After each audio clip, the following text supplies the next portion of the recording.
Je suis Stéphanie, j'ai 33 ans.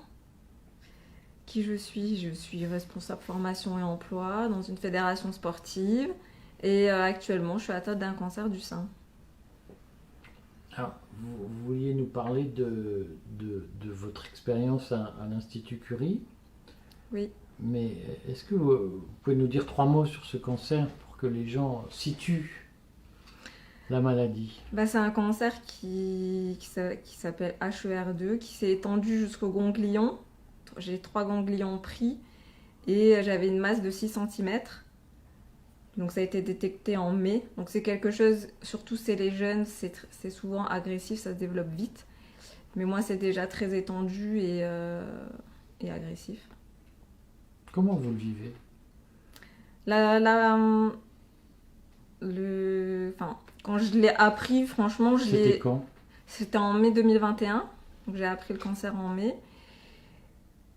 J'avais déjà un doute qui était très très fort, donc j'avais essayé de me préparer, mais je l'ai pas mal pris, je l'ai pris comme il le fallait en me disant c'est là, maintenant va falloir l'accepter et mettre en place des choses pour s'en débarrasser. Je n'ai pas été dans du stress ou autre. Je me suis dit, tu as des connaissances aussi en santé, en médecine douce, on va mettre en place des choses pour que la maladie disparaisse. Donc, vous en êtes où de votre traitement aujourd'hui? Donc là, j'ai terminé mes 8 cures de chimiothérapie. C'était de la chimiothérapie lourde? Oui, oui. Je pense oui. Enfin, moi, j'ai perdu mes cheveux. Et par contre, je n'ai pas eu d'effet secondaire. J'ai eu la chance de bien vivre ma chimiothérapie, même si je ne souhaite pas en refaire une deuxième. Mais grâce, je pense, à l'alliance de la médecine conventionnelle et la médecine alternative, j'ai pu ne pas avoir d'effets secondaires, notamment grâce à l'acupuncture et travail énergétique, lithothérapie, les plantes, compléments alimentaires, etc. Donc, tout s'est très bien passé. Et donc là, j'en suis à devoir faire une cure d'anticorps parce que mon cancer répond à des anticorps, aussi pour faire disparaître les cellules cancéreuses. J'ai l'opération, donc l'ablation totale de mon sein mercredi. Et ensuite, se suivra de la radiothérapie, je pense courant janvier. Ah, c'est un peu en dehors de l'interview, mais pour que les gens situent, comment une femme vit la perspective d'une ablation du sein? Comment je vis la situation de l'ablation du sein? Pour tout vous dire, la situation sanitaire dans laquelle on vit ne m'a pas permis aujourd'hui de me concentrer sur mon cancer. Alors en fait, je vais me faire opérer vendredi, je ne réalise pas que vendredi je me fais opérer. Ça veut dire quoi? Ça veut dire que j'ai l'esprit tellement pris ailleurs par d'autres soucis, le tracas que nous cause la situation sanitaire, que j'ai même pas le temps d'y penser. Donc mercredi, je vais avoir mon anesthésie, je vais me faire opérer et jeudi, voilà, j'aurai plus de sein. Mais je suis pas préparée en fait à ça. Alors, c'est quoi les soucis que vous cause la situation sanitaire? Expliquez-moi. Alors, les tests à répétition qu'on doit faire pour pouvoir rentrer à l'hôpital et être soigné. Vous n'êtes pas vacciné? Je ne suis pas vaccinée. Pourquoi vous n'êtes pas vacciné? Parce que je ne veux pas me faire injecter de quelque chose que je ne connais pas. Et aussi parce que j'ai confiance en mon corps, en mon système immunitaire. Il y a des plantes et l'alimentation qui peuvent nous aider à booster notre système, tout comme le sport. Je n'ai pas besoin d'être injectée, encore moins d'une substance que je ne connais pas. Alors, nous aider à nous booster notre système de quoi? Système immunitaire. Expliquez-nous ce que ça veut dire. En fait, notre corps a son système immunitaire, on a nos anticorps naturels. Le corps est une machine de guerre, il est capable de s'adapter à toute situation et à tous les virus. Il suffit simplement, si par exemple on a tendance à être affaibli, à rebooster tout ça par l'usage de plantes, par exemple de compléments alimentaires, en faisant du sport, en s'alimentant correctement et en choisissant les bons aliments. Et le corps est tout à fait capable de se battre contre ça. On n'a pas besoin de toujours s'injecter des produits chimiques pour pouvoir combattre des virus. Vous avez conscience que certains vont dire que c'est du charlatanisme. Chacun sa vision de la chose et chacun a sa vision pour prendre soin de son corps et soigner. Moi, je ne tends pas, je ne veux pas aller vers des injections pour pouvoir être en bonne santé. Je fais confiance en la nature. Alors votre cancer est suivi où? Mon cancer est suivi à l'Institut Curie à Paris. Et comment réagit l'Institut Curie à tous ces discours de charlatans que vous tenez? Ah ben on m'a traité de parano. Ouais, c'est-à-dire? Eh bien, lorsque l'application a été mise en place pour les contrôles des passes sanitaires à l'hôpital, SIDEP, enfin stop voilà, tous anti-Covid ou c'est ça. quelque chose comme ça. J'y ai pas cru. Je suis allée à ma chimiothérapie le 20 août et je suis arrivée sans rien. Je pensais pas qu'on allait le mettre en place réellement. Et on n'a pas voulu me laisser rentrer. On m'a dit si vous voulez rentrer, vous allez faire un test sous la toile de tente qu'ils avaient mis à disposition. Bref, je fais ce qu'on me demande de faire. Je rentre, j'avais rendez-vous avec le psychologue. Tout ça m'avait déjà énormément choquée. J'étais en pleurs. Parce que je trouve ça aberrant de faire des tests à des personnes malades, sachant qu'on a des larmoiements et des écoulements nasaux qui sont liés à la chimiothérapie. Donc on vient encore nous perturber les narines pour faire des tests. C'est pas possible. Et ensuite s'ensuit ma consultation avant chimio avec un chef de service. Je lui explique à nouveau que j'ai été choquée de ce qui s'est passé à l'entrée et les contrôles qu'on a mis en place. Il me demande pourquoi je ne suis pas vaccinée. Je lui explique mon positionnement et il me répond « Ah oui, vous faites partie des paranos ». Parce que je n'ai pas le même avis que lui sur l'injection, je fais partie des paranos. Parce que je n'ai pas envie de me faire injecter, je suis une parano. Ça, c'est au mois d'août. Ça, c'était au mois d'août.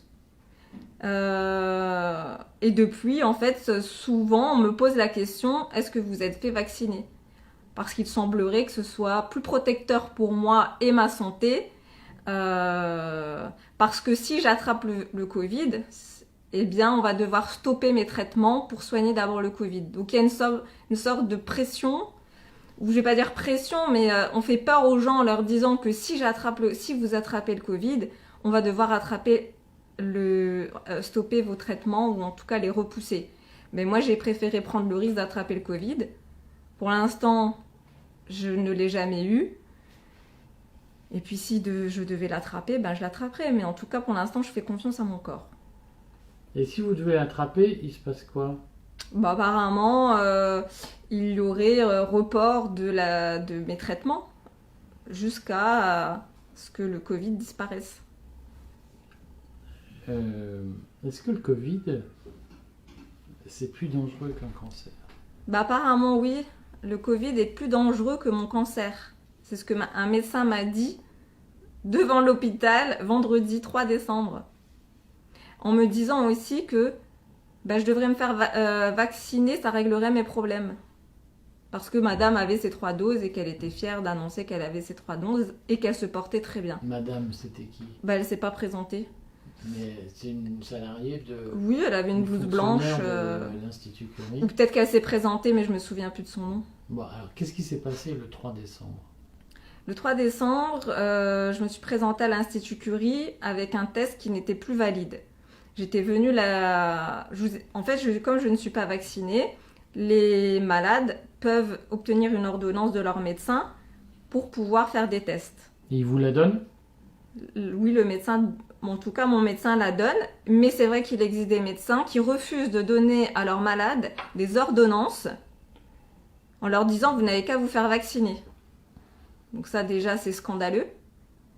Donc moi pour le coup, mon médecin m'a donné mon ordonnance. Donc je suis allée chez mon médecin le mardi.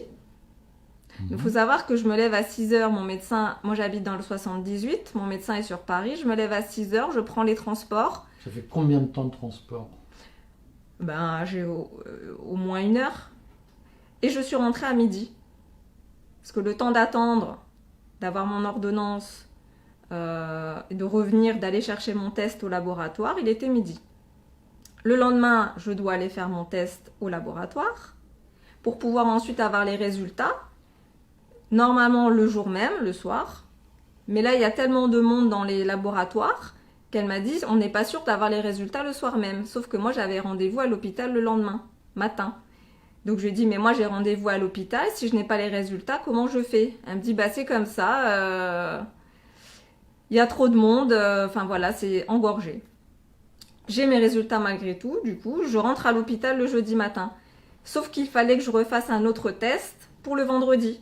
Mais n'ayant pas eu le temps d'aller chez le médecin pour avoir une deuxième ordonnance et ni le temps d'aller au laboratoire puisque le jeudi matin j'étais à l'hôpital, bah, je me suis retrouvée avec un test qui n'était plus valide. Avant c'était 72 heures, on est passé à 24 heures. Donc c'était irréalisable pour moi au niveau du timing que j'avais. Donc ils ont refusé de me laisser rentrer. Ils m'ont laissé 4 heures dans le froid. Je suis arrivée à 9h moins le quart, je suis repartie à 13h. Il, c'est-à-dire bah, la direction, Curie. l'Institut Curie. Le directeur de l'hôpital Curie. Tout le monde m'a laissé dehors. Personne n'a voulu me laisser rentrer. Ils ont appelé la police, donc j'avais eu le droit à 3 policiers et 3 personnes de la BAC. Pour donc, une malade. La brigade anticriminelle. Exactement. Bah, vous voyez, je suis très... je fais peur. Et donc, est-ce que vous pouvez nous répéter que le directeur de l'hôpital Curie... Oui, le directeur, la direction... La police... Qui a appelé, oui, je sais pas. La BAC contre une malade qui ne voulait pas être vaccinée et qui demandait à rentrer pour suivre ses soins. C'est ça. Moi, je fais des tests salivaires, PCR salivaire, parce que j'ai une déviation de la cloison nasale. J'ai un mot de mon médecin traitant. Donc, je leur ai dit que je ne ferai pas de tests nasopharyngés. Donc, ils n'ont pas voulu céder et ils ont souhaité décaler cette cure que je devais avoir vendredi. Donc, on l'a décalée à demain, mardi. Ils ont souhaité au début décaler mon opération sans me demander mon accord. On décide de ce qu'on veut faire de ma santé sans m'en parler.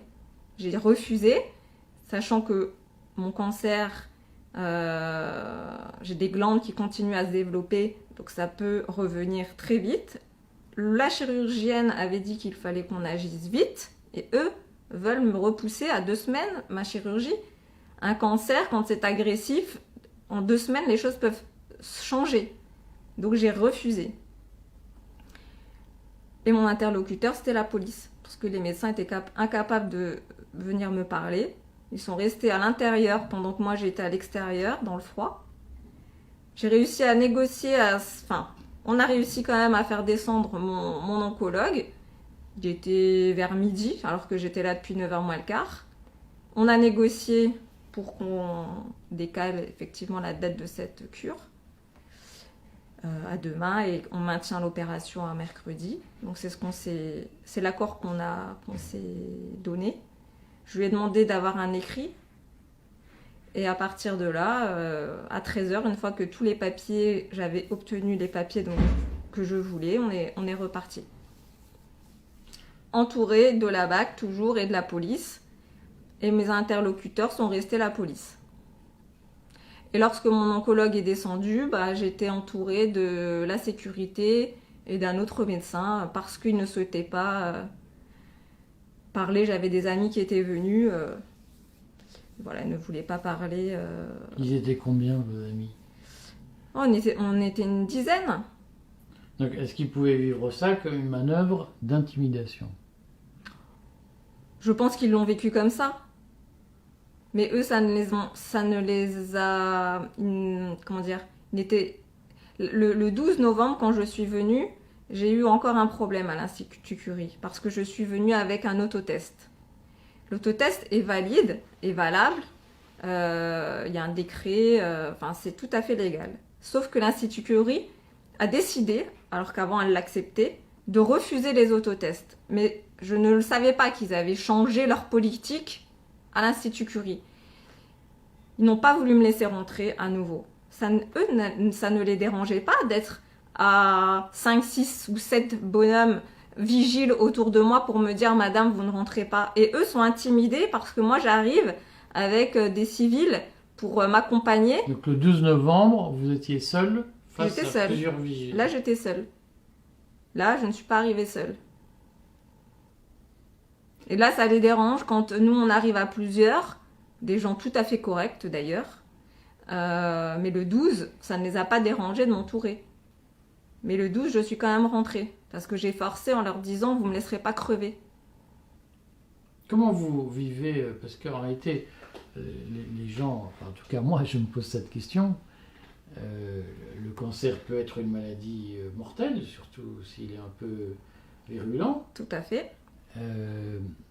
Comment on vit cette pesée des risques létaux, c'est-à-dire comment on vit le Covid, le cancer, les risques de chaque maladie? Bah apparemment, alors moi le risque du Covid, enfin j'en ai pas du tout peur. Le cancer, je me dis je peux m'en sortir. Et puis si je m'en sors pas, c'est que c'est comme ça. Et Vous avez quel âge? 33 ans. Comment vous vivez ça? Est-ce que vous avez peur de la mort, Stéphanie? J'avais peur de la mort, mais maintenant que j'ai des personnes qui me sont chères,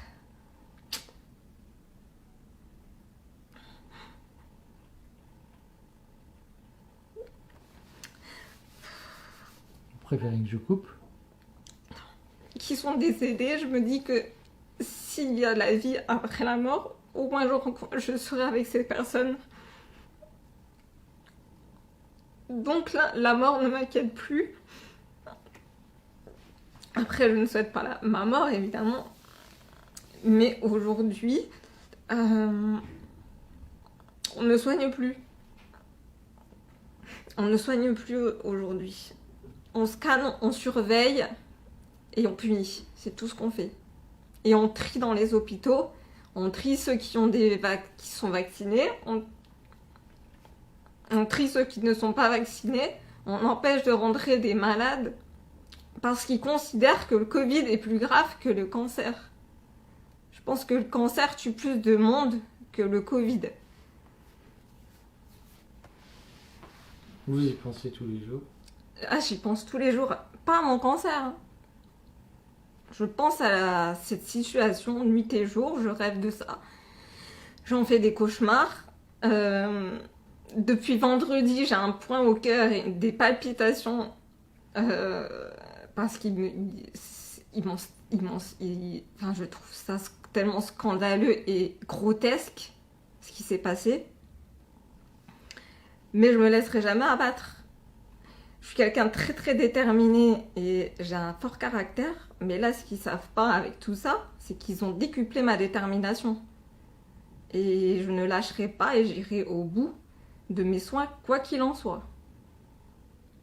Qu'est-ce que vous voulez délivrer comme message à la direction de l'hôpital Curie, de l'Institut Curie? Bah, il faut qu'ils mesurent. Certes, il y a des il y a des choses à respecter, des gestes. Je dis pas que le Covid n'a pas existé, qui rend malade les gens, que des personnes sont décédées. Je suis d'accord. Il y a des règles à mettre en pratique, ok.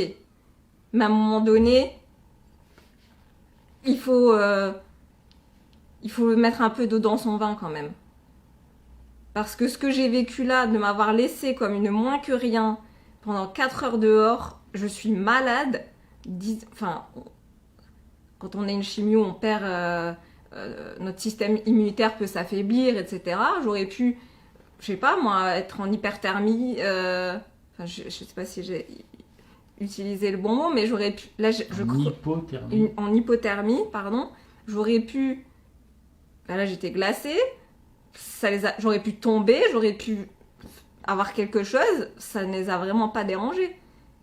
Là, ils considèrent vraiment que le Covid est plus grave que soigner leur malade de cancer. On n'a pas le droit d'être accompagné à Curie. Je n'ai jamais pu avoir un accompagnant avec moi depuis mai que je suis soignée. Pourquoi? Covid.